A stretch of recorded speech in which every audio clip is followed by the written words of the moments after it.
పురపాలిక ఎన్నికల నగారా మోగడంతో ఉమ్మడి ఖమ్మం జిల్లాలోని పురపాలికల్లో రాజకీయ వేడి రాజుకుంటోంది.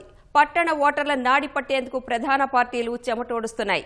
అభ్యర్థుల ఎంపిక నుంచి రెబల్స్ తలనొప్పుల వరకు అన్ని ప్రధాన పార్టీలకు సవాల్గానే మారాయి. స్థానిక రాజకీయ పరిస్థితులకు అనుగుణంగా ఇప్పటికే ప్రధాన పార్టీల మధ్య పొత్తుల ఎత్తులు కొలిక్కిరాగా ఒక్కో మున్సిపాలిటీలో ఒక్కో విధంగా రాజకీయ సమీకరణాలు ఉన్నాయి.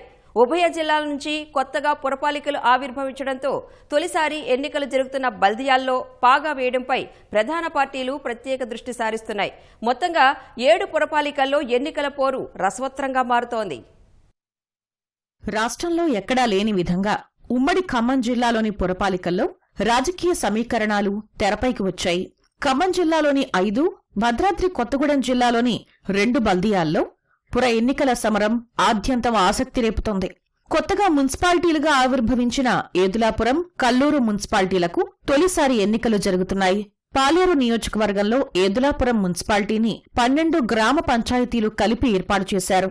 మొత్తం 32 వార్డులుగా విభజించగా ఓటర్లు 45,256 మంది ఉన్నారు. ఇక్కడ సాధారణంగా వేసవి కాలంలో కొన్ని కాలనీల్లో తాగునీటి కష్టాలుంటాయి.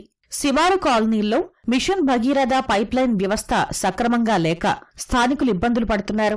మున్నేరు వరద ప్రభావిత ప్రాంతాలకు ఏటా వరదలతో నానా కష్టాలు తప్పడం లేదు.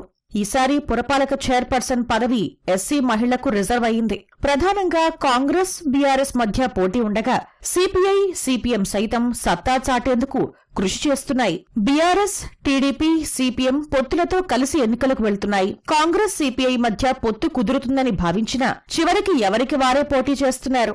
మంత్రి పొంగులేటి శ్రీనివాసరెడ్డి సొంత నియోజకవర్గమైన పాలేరులో తొలి మున్సిపాలిటీగా ఏదులాపురం అవతరించడంతో ఎలాగైనా ఇక్కడ పాగా వేయాలని మంత్రి పట్టుదలతో ఉన్నారు. ప్రత్యేక సర్వేల ద్వారా అభ్యర్థుల ఎంపికను ఖరారు చేశారు. మాజీ ఎమ్మెల్యే కందాల ఉపేందర్ రెడ్డి, బారాస ఎమ్మెల్సీ తాత మధుసూదన్ బారాస అభ్యర్థులకు మద్దతుగా విస్తృత ప్రచారం చేస్తున్నారు.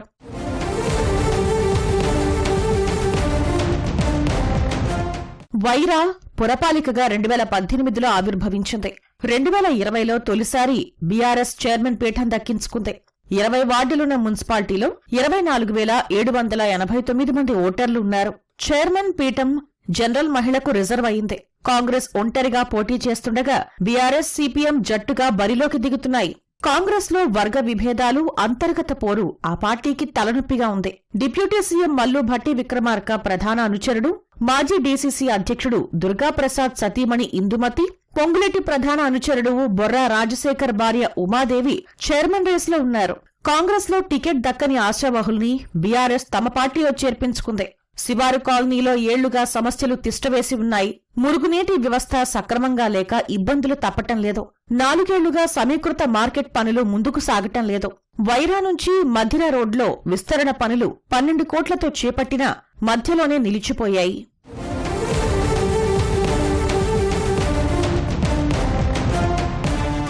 రెండు 2018లో మున్సిపాలిటీగా ఆవిర్భవించిన మధిరకు ఇప్పటివరకు 2 సార్లు ఎన్నికలు జరగ్గా చైర్మన్ పీఠాన్ని బీఆర్ఎస్ దక్కించుకుంది. ఉప ముఖ్యమంత్రి మల్లు భట్టి విక్రమార్క ప్రాతినిధ్యం వహిస్తున్న నియోజకవర్గంలోని బల్దియా కావడంతో ఆయన ప్రత్యేక నజరు పెట్టారు. నోటిఫికేషన్కు ముందే బల్దియా అభివృద్ధికి పెద్ద ఎత్తున నిధులు తెచ్చి అభివృద్ధి పనులకు శ్రీకారం చుట్టారు. మొత్తం 22 వార్డుల్లో సుమారు 25,000 పైచిలుకు ఓటర్లు ఉన్నారు. చైర్మన్ పీఠాన్ని గెలుచుకుని ఉప ముఖ్యమంత్రికి బహుమతిగా ఇవ్వాలని కాంగ్రెస్ నేతలు ప్రతిష్టాత్మకంగా తీసుకుని ప్రచారం సాగిస్తున్నారు. ఇక్కడ కాంగ్రెస్, టీడీపీ, బీఆర్ఎస్, సిపిఎం పొత్తులతో పోటీ చేస్తున్నాయి. జనసేన ఒంటరిగా 5 స్థానాల్లో బరిలోకి దిగింది. పట్టణంలో అంతర్గత రోడ్ల విస్తరణ ఇంకా జరగాల్సి ఉంది.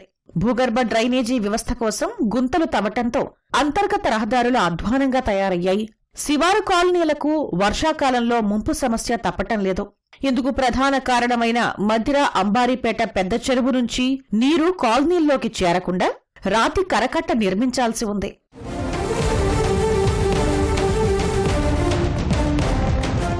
రెండు 2018లో సత్తుపల్లి పురపాలికగా ఆవిర్భవించింది. తొలిసారి బీఆర్ఎస్ చైర్మన్ పీఠాన్ని కైవసం చేసుకోగా తాజాగా రెండోసారి ఎన్నికలు జరుగుతున్నాయి.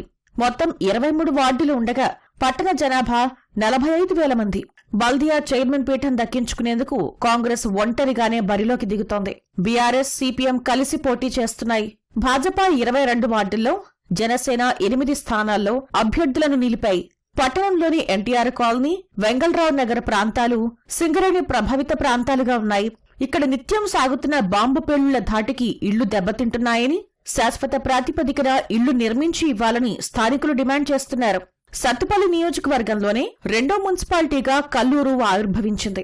గతంలో మేజర్ గ్రామ పంచాయతీగా ఉన్న కల్లూరును 8 పంచాయతీలు కలిపి 2025లో బల్దియాగా ఏర్పాటు చేశారు. ఇక్కడ 20 వార్డుల్లో 18,866 మంది ఓటర్లు ఉండగా తొలిసారి ఎన్నికలు జరుగుతున్నాయి. అయితే మున్సిపాలిటీగా అవతారం ఎత్తినా ఆ స్థాయిలో నిధులు లేక కొన్ని సమస్యలు తప్పడం లేదు. ఆదాయం 80 లక్షలుంటే నిర్వహణ ఖర్చు మాత్రం దాదాపు 2.5 కోట్లు దాటుతుంది. పట్టణం నడిబొడ్డు నుంచి జాతీయ రహదారి వెళుతుంది. డివైడర్ల నిర్మాణం పూర్తి స్థాయిలో లేక జనం ఇబ్బంది పడుతున్నారు. శివారు కాలనీలు, నూతన కాలనీల్లో అంతర్గత రహదారుల సమస్య కొంత వేధిస్తుంది. ఇక్కడ బీఆర్ఎస్, సిపిఎం కలిసి పోటీ చేస్తున్నాయి. కాంగ్రెస్ ఒంటరిగానే పోటీ చేస్తుంది.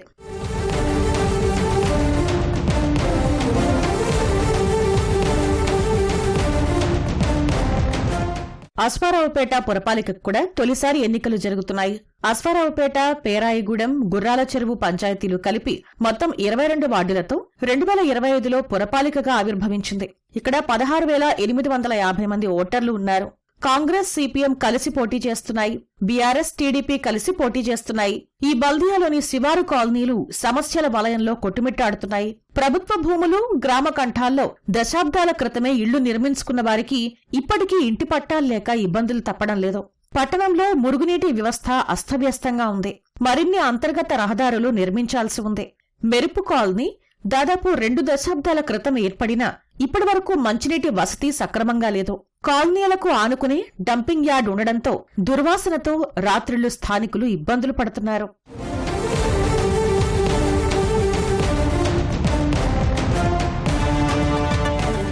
ఇల్లందు పురపాలికలో ఇప్పటివరకు 6 సార్లు ఎన్నికలు జరగ్గా అత్యధికంగా కాంగ్రెస్ 3 సార్లు పీఠాన్ని దక్కించుకుంది. 2020లో బీఆర్ఎస్ చైర్మన్ పీఠం దక్కించుకుంది. ప్రస్తుత ఎన్నికల్లో కాంగ్రెస్ ఒంటరిగానే పోటీ చేస్తుంది. BRS, CPM, CPI, new democracy కలిసి ముందుకు సాగేందుకు సూత్రప్రాయంగా నిర్ణయించాయి. ఇక పట్టణంలో నివసిస్తున్న దాదాపు 9,000 మందికి ఇళ్లకు పట్టాలు అందించాలని దాదాపు 2 దశాబ్దాల నుంచి డిమాండున్నా పరిష్కారానికి నోచుకోలేదు. వర్షాకాలంలో బుగ్గవాగు నిండి స్థానిక కాలనీలో ఇళ్లల్లోకి వర్షపు నీరు చేరి ఇబ్బందులు పడుతున్నారు. సమస్య పరిష్కారం కోసం బుగ్గవాగు ప్రక్షాళనకు నిధులు కేటాయించినా పనుల ముందుకు సాగడం లేదు. మొత్తంగా రాష్ట్రంలో ఎక్కడా లేని పొత్తుల ఎత్తులు, రాజకీయ సమీకరణాలతో ఉమ్మడి ఖమ్మం జిల్లాలోని పురపాలికల్లో రాజకీయం రసవత్తరంగా మారుతోంది. 3 మంత్రులు ఉన్న జిల్లా కావడంతో అధికార కాంగ్రెస్ అన్ని పురపాలికలు గెలిచి క్లీన్ స్వీప్ చేయాలన్న లక్ష్యంతో శ్రేణులు ప్రయత్నాలు చేస్తున్నాయి.